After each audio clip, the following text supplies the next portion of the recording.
Frank Holder here for Humor Mill TV, backstage at the Wilbur Theater, standing next to Mr. Rashion Khan. Not McCon, that's a cookie. Khan. Rashion. Yeah, Shaka Khan, Rashion. The reason why we're interviewing you is because you're one of the godfathers of comedy, been backstage and been dealing behind the scenes for years. So can you just drop some names of people you've been dealing with that my audience would love to know about?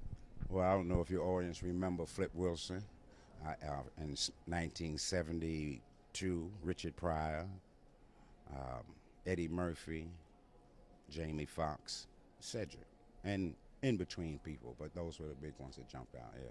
Big thing that jumped out at me right now when you said those names is Flip Wilson. What can you tell everybody out there about Flip Wilson that no one out there knows about him? Because there's a lot of mysteries, but you know, Flip Wilson's one of those guys who did not get seen by the media as the media is out there today.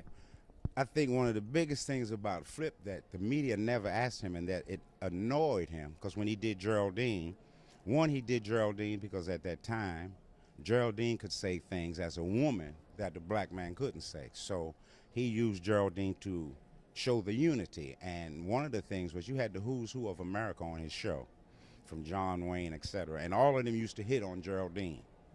And he would make it clear, kill it, don't play that. So that was the relationship. And another thing that Flip always wondered about in terms of his audience was when he did Geraldine, did people think he was gay? And he was never asked about that. And the Geraldine came from a show that they used to do in Harlem called the Jewel Box Review, when all the, what they call them today, gay, would get together and put on a show that you could take your mother to, your girlfriend to. It was a fabulous show. And it went on every year, so he would, you know, he's seen that, and that's where Geraldine was born at, watching that. Yeah. Wow, didn't know that. Now, Richard Pryor, you were there when the infamous accident happened to him. Can you explain? Yeah,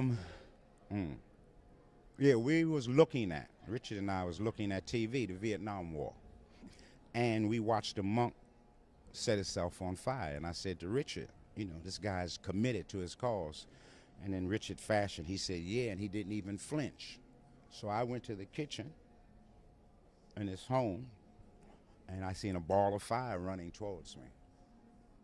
And it was Richard. He had set himself on fire. Was he getting high at the time? Yes, of course. The only way you can set your ass on fire, you have to be not in the right state of mind. So, yeah, there were moments where, you know, just the addiction.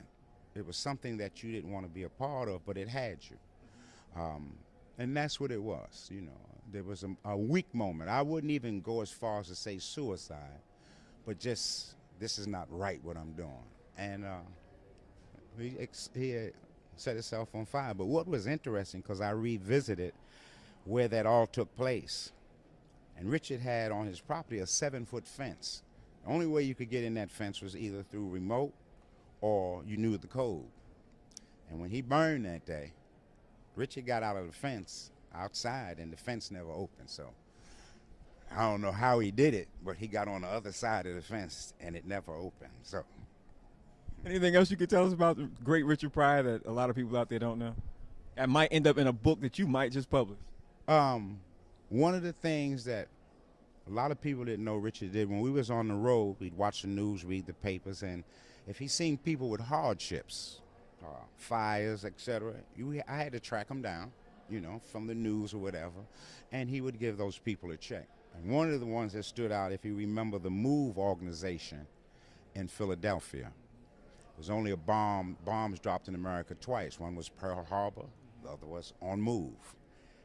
About 2 weeks before that happened, Richard was doing a show in Philly, and about 5 MOVE brothers gave him a note while he was on stage asking for like $50,000 donation. And in Richard Pryor's fashion, you know, he just ripped them up.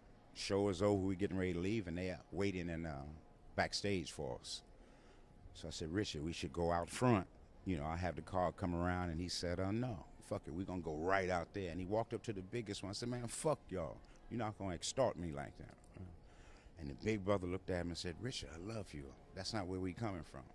And that calmed everything down, and Richard donated to those brothers. So, and he built a school, and I was with him in Zimbabwe, for the children whose parents was killed fighting for independence, and it's still over there. Yeah. So people didn't know that about Richard. You seen a major change in him when he did go to Africa. And when he came back and he tried to share it, they wasn't receptive to it. So, Wow, you got a lot of knowledge. Okay, let me ask you one about Jamie. Jamie was doing Ray. Can you tell everybody out there what you was telling me off camera about Ray? The thing that stood out about Ray, what he was sharing with Jamie, and it's in the film, the things that Ray had accomplished business-wise. And when you look at a lot of the young people today, they're making these monies, but you want to know, do they have a business sense? Because a lot of their management that's with them are plotting to take it away from them. And they're getting around them, know their moves, talk to them, befriend them, tell them shit like you're a genius, all the stuff that you think you want to hear, and it's all a setup. Somewhere along the way, they're going to get you. And they should be aware of that, you know. But when you pull somebody out of their environment and they start believing that they are a genius, but you having somebody that's a PR person telling you you're a genius, and you believe it, this is what's going to happen to you. Yeah. Last question. Will we end up seeing all this in a book form or audio book, or what's your plans? I'm working on writing Everything Wasn't Funny, the other side of, because when you look at the comics, they entertain you, they make you laugh, but in Rich's case, his funniest was his pain in terms of his family, how he grew up, you know, the stuff that he was exposed to. So it was a form of therapy for him on stage, sharing his pain with us, and we laughed at him all the time. You know, so.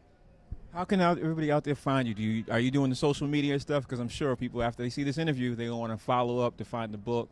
Are you on Twitter, Facebook, any of that? I'm not on none of that, no. So we just have to have... Yeah, just wait till it come out. Thank you for taking all the time. Yes, sir. Thank you.